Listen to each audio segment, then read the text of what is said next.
Hi hello this is Pravalika welcome back to my channel. ఇవాళ మా ఇంట్లో అయితే నాకు కొన్ని లెటర్స్ అయితే దొరికాయండి.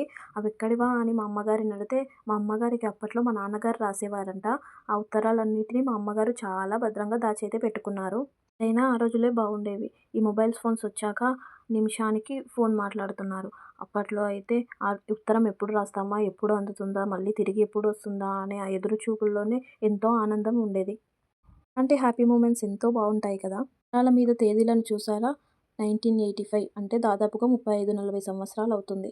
ఎంతైనా పాత జ్ఞాపకాలు ఎప్పుడూ మధుర జ్ఞాపకాలే. లేఖ అనేది కేవలం కాగితం మాత్రమే కాదు. ఆ కాగితంలో ఎన్నో మధురానుభూతులు, ఎన్నో ఆనందాలు, ఎన్నో మాటలు, ఎన్నో భావాలను వ్యక్తపరిచి ఒకరి కోసం ప్రేమగా రాసేదాన్ని లేఖ అనుకుంటాం. ఇలాంటి ఉత్తరాలైతే ఇప్పుడు చాలా వరకు కనుమరుగైపోయాయి. అసలు కనబడటమే లేదు. ఉత్తరం అనేది ఇద్దరి వ్యక్తుల మధ్య సందేశాన్ని తెలియజేయడానికి ఉపయోగపడుతుంది. ఇలాంటివి ఇప్పుడు మనకి చాలా వరకు మొబైల్స్ అయితే వచ్చేసాయి. ఎప్పుడు ఏం కావాలన్నా చిటుక్కుమని ఫోన్ చేసేసి టక్కుమని మాట్లాడేసేయొచ్చు. అప్పుడు అలా కాదు. ప్రతిదానికి ఎదురు చూపే.